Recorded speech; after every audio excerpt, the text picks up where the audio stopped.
मंडळी, आपल्या ज्योतिष कट्टाच्या चॅनलवरती आपण याच्या आधीच्या पर्वामध्ये साधारणतः आठवडाभर आपण सप्तशती गुरुचरित्र सार ह्या अमूल्य ग्रंथाचं वाचन केलं की जेणेकरून आपल्या दत्तभक्त मंडळींना ह्या ग्रंथाची उपलब्धी व्हावी आणि या लॉकडाऊनच्या काळामध्ये निमित्त म्हणून ग्रंथवाचन जे सगळ्यांकडून चाललेलं आहे तर अध्यात्मामधली ही सेवा रुजू करण्यासाठीच आपण हा उपक्रम राबवला होता।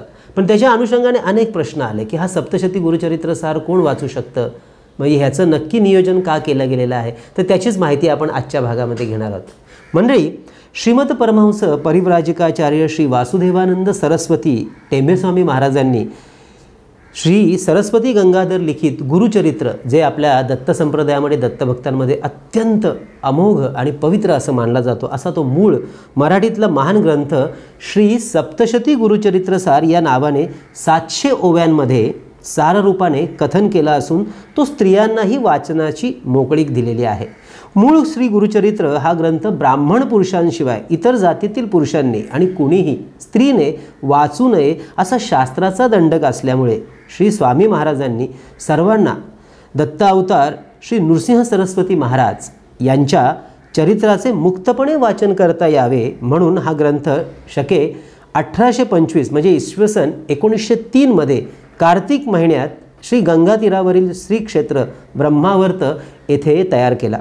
सारांश काय, तर अशा प्रकारे अहिलौकिक आणि पारलौकिक कल्याण इच्छिणाऱ्या आर्त लोकांनी आणि दत्त साधक मंडळींनी भक्तांनी श्री सप्तशती गुरुचरित्र सार या ग्रंथाच्या उपासनाद्वारे श्री दत्तचरणी दररोज आपली प्रार्थना करावी, आपली इष्टकामना सिद्धी आणि आपली दत्तप्रीती म्हणजेच अप्राकृत भक्ती प्राप्त करून घ्यावी म्हणून श्री थोरल्या महाराज स्वामी महाराजांनी ही ग्रंथवल्ली, थोरले महाराज म्हणजे आपले टेंबेस्वामी महाराज, यांनी ही ग्रंथवल्ली उपलब्ध करून दिली आहे। तिचा सर्वांनी लाभ घ्यावा, जीवन कृतार्थ करावे अशी ही श्री सद्गुरुनाथा चरणांच्या चरणी ही अखंड प्रार्थना आहे आणि ती प्रार्थना आपली रुजू व्हावी हीच प्रार्थना। मंडळी, या ग्रंथाचं 51 अध्याय आहेत आणि ते अध्याय आपल्याला जर पोथीच्या पद्धतीने वाचायचं असेल म्हणजे पारायण पद्धतीने जर वाचायचं असेल तर ते कसं वाचावं त्याची सुद्धा माहिती आपण थोडक्यात घेऊया।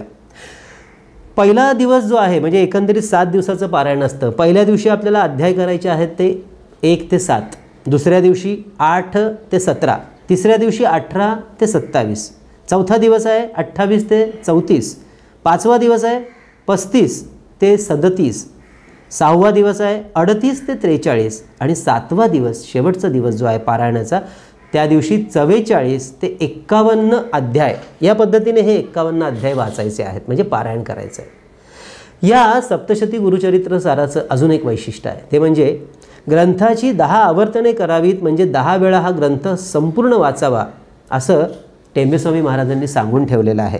त्यांनी म्हटलेलंच आहे की सप्तशती गुरुचरित्राची आवर्तने 10 करिता शुद्ध चित्ताने इष्ट साधे सुखी रहा, हा आशीर्वाद ह्या ग्रंथाला टेंबेस्वामी महाराजांनी प्रत्यक्ष स्वरूपात दिलेला आहे। त्याच्यामुळे आपल्या अहिलौकिक आणि पारलौकिक कार्याची सिद्धता होण्याकरता या ग्रंथाचं वाचन जर ह्या पद्धतीने साधक मंडळींनी केलं ते अजून चांगलं।